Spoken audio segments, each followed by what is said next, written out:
If your house gets messy again just a few days after you clean it, it's not because you're lazy, and it's not because you didn't clean well enough. It's because you're missing one habit out of 10. Stick around, because by the end, I want you to tell me honestly which one you're skipping. No judgment. I promise you're not the only one. These 10 habits aren't about cleaning more.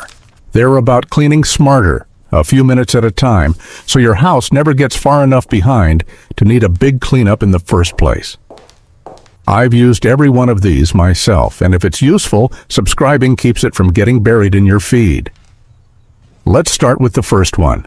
Let's start where your day starts, because what happens in the first 10 minutes after you wake up sets the tone for everything else. Habit 1 is what I call the 5-minute morning reset, and it's deceptively simple. Before you leave your bedroom for the day, you make the bed. You clear off the bedside table. You open a window for a few minutes to let air move through the room. And you take any clothes that ended up on the floor or the chair and put them in the hamper where they belong. Now, I know making the bed sounds almost too basic to matter, but think about what happens if you skip it. You come back into that room at the end of a long day, tired, ready to relax, and the bed is a mess.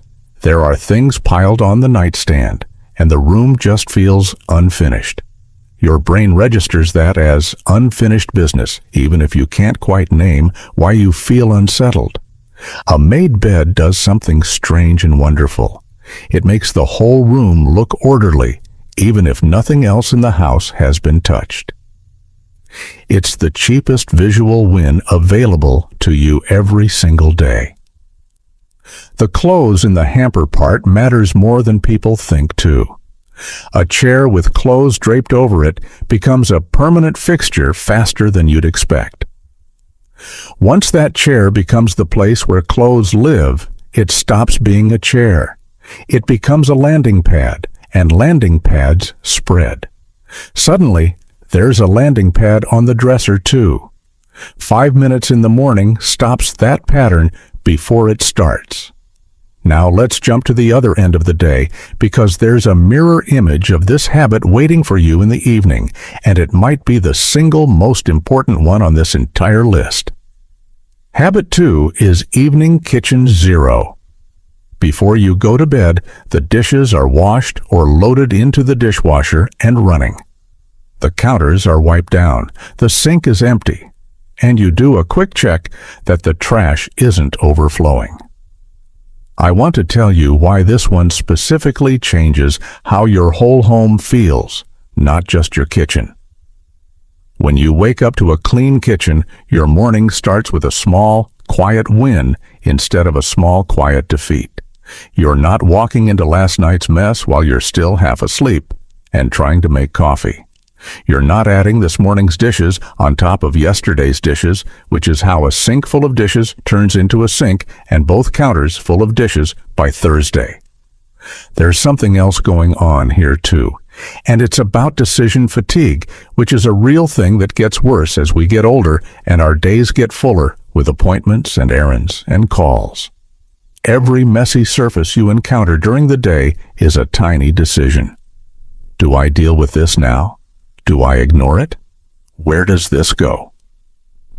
When you wake up to a clean kitchen, you've already removed dozens of those tiny decisions before your day even begins. That mental energy gets saved for things that actually matter to you. I'll be honest, this was the habit that took me the longest to stick with. It's tempting at 9 at night to just leave the pan for tomorrow. But every single time I do that, tomorrow's kitchen chores basically double, and the whole day feels behind before it starts. Once you feel the difference a few mornings in a row, it becomes easy to protect. There's a third reset habit, and this one belongs to the living room, the space where your whole household actually unwinds. Habit 3 is the 10-minute night tidy. Before bed, you fluff the couch cushions, clear off the coffee table, fold any throws or blankets that got pulled out during the day, and return anything that wandered out of its spot back to where it belongs. This is what I think of as a small reset that prevents a big mess. Living rooms are the room everyone uses, which means they're the room that accumulates the most stray stuff. A magazine here, a coffee cup there, a pair of glasses, a remote that ended up under a cushion. None of that looks like a disaster on any single day. But skip this reset for a week, and suddenly your living room looks like it needs a weekend project just to get back to normal. 10 minutes a night means you never get there. So that's your 3 daily anchors: morning, evening kitchen, evening living room. 3 resets, about 25 minutes total across the whole day. And together they mean you never wake up to chaos, and you never end the day surrounded by it either. Now, I'll be honest with you. Some days this won't happen the way it's supposed to. You'll have a day where you're exhausted, or you had a doctor's appointment that ran long, or your grandkids showed up unannounced and the bed just doesn't get made. That's fine. This isn't about doing it perfectly every day. It's about doing it most days, so your house never falls far enough behind that catching up feels impossible. This is where most people get it wrong. They think one missed day means the system failed. It didn't. You just pick it back up tomorrow. Now here's where things start to shift a little. The next 3 habits aren't tied to a time of day. They're tied to how you make small decisions throughout the day. And this is honestly where most people quietly fall off, not because they're doing anything wrong, but because nobody ever explained why these particular habits matter. Habit 4 is the rule I call, don't put it down, put it away. Every item in your home gets a designated home. Keys go on a specific tray by the door. Bags go on a hook. Shoes go on a rack. Mail goes into a sorting tray the moment it comes in. The rule is simple: no temporary surfaces. Here's where this one gets difficult, and I say this with real understanding, not criticism. Temporary surfaces are seductive because they're fast. It takes 2 seconds to drop your keys on the counter instead of walking them to the tray. But that counter never asked to become the key spot, the mail spot, and the everything spot. And once it becomes that spot, it's doing the job of 5 different homes badly instead of doing its own job well. Every item without a home becomes a decision every single time you touch it, and multiply that by dozens of small items a day. And you can see how the clutter builds without anyone doing anything obviously wrong. The fix isn't complicated, but it does require a little upfront effort. Walk through your home once and assign an actual physical home to your most frequently used items: keys, bags, mail, glasses, remote controls. Once each item has one true home, putting it away stops being a chore and starts being almost automatic, the same way you don't think twice about where to put your toothbrush. Habit 5 follows naturally from this, and it's about laundry specifically, because laundry is one of the most common places where a household quietly falls behind. The 1 load a day system means exactly what it sounds like. 1 small load every day, folded within 24 hours, and put away immediately rather than left in the basket. I know the instinct is to save up and do laundry all at once, maybe on a Saturday, treating it like a single big event. But that approach means you're facing a mountain instead of a molehill, and mountains are exhausting in a way that makes you want to procrastinate even more, which is exactly how laundry piles multiply.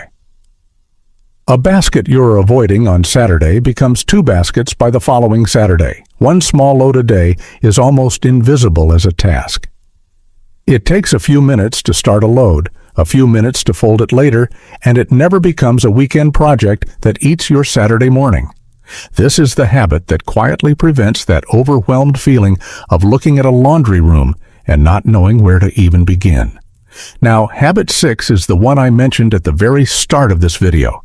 And if I'm honest, this is the habit that trips up almost everyone, especially in this stage of life. And it's not because anyone is doing anything wrong. It's called the 1 in, 1 out rule. New shirt comes into the house, an old one goes to donate. New piece of decor comes in, an older piece leaves. The purpose is simple. It prevents accumulation before it ever starts, rather than trying to declutter after the fact. Here's why this one is genuinely harder than the others, and I want to say this gently. A lot of us grew up in households where keeping things was the responsible choice, where you held on to items because you might need them someday. And there's real emotional history behind a lot of what sits in our closets and cabinets. This habit isn't asking you to get rid of things you love. It's asking you to notice when something new comes in without anything old going out, because that's the exact moment a home starts slowly filling up without anyone deciding it should. So tell me honestly in the comments, are you already doing this one, or is this the habit you've been putting off? I'd genuinely love to know, because I think more people are doing this than they give themselves credit for. And I think a few of you are going to read this and realize you're better at this than you thought. We've covered the daily habits. Now let's talk about the layer underneath them, the habits that operate on a weekly rhythm and act almost like insurance for everything we've already talked about. Habit 7 is the weekly 15-minute zone rotation, and this one replaces the old idea of a single, exhausting cleaning day. Instead of trying to deep clean the whole house on one day, you rotate through zones. Monday is bathrooms. Tuesday is a fridge check. Wednesday is sheets. Thursday is dusting. Friday is paperwork. Each one takes about 15 minutes, and the idea behind it is simple. Maintenance beats marathon cleaning every time. The reason this works so well, especially as our schedules and our energy levels shift with age, is that 15 minutes is almost never too much to ask of yourself, even on a tired day. A 4-hour cleaning marathon, on the other hand, is very easy to postpone. And once you postpone it once, it's easy to postpone it again. And then the whole house needs that marathon even more urgently than before. Spreading the work across the week in small doses means no single day ever feels like too much. And if a week gets away from you and you miss Tuesday's fridge check or Thursday's dusting, you're not starting over. You just pick the rotation back up wherever you are. This system isn't fragile.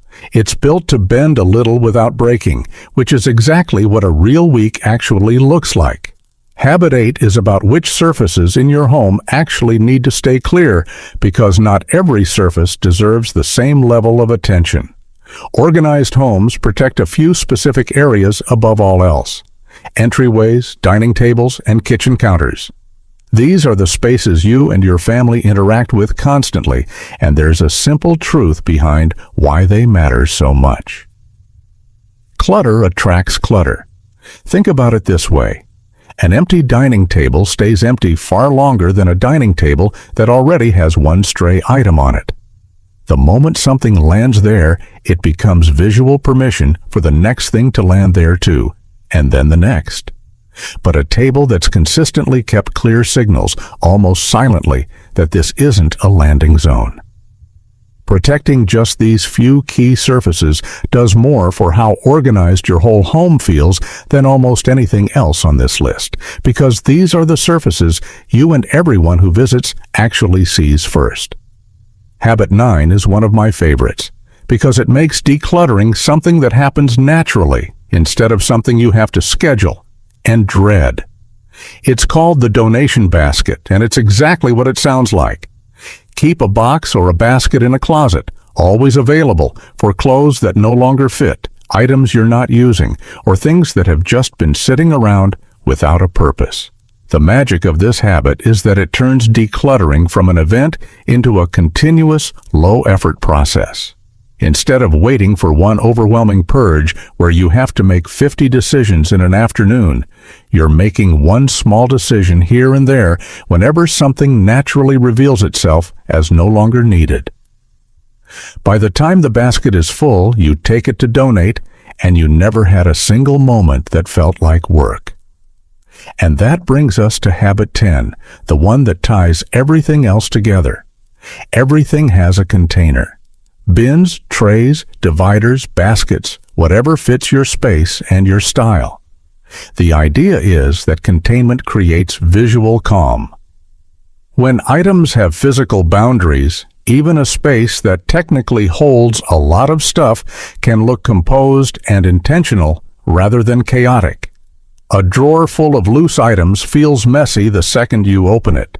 That same drawer with a few simple dividers feels organized, even though the actual contents haven't changed much at all. So that's all 10. 3 daily resets that bookend your day, 3 mindset habits that stop clutter before it starts, and 4 weekly and structural habits that keep the whole system standing. None of these individually take more than 15 minutes, and most take 5. What makes the difference isn't the size of the task. It's whether you do it consistently enough that your house never gets the chance to fall behind. And I want to be clear, this doesn't mean your house becomes perfect and stays that way forever. You'll still have messy days. You'll still have a junk drawer somewhere that needs attention. What changes is that your house stops sliding backward, and that's really the whole goal. I want you to do something for me before you go.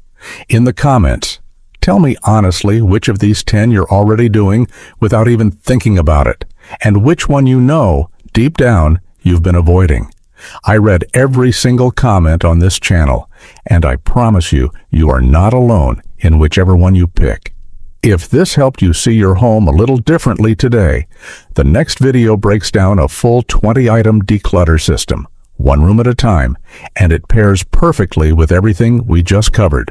Subscribe so it doesn't get lost in your feed, and I'll see you in the next one.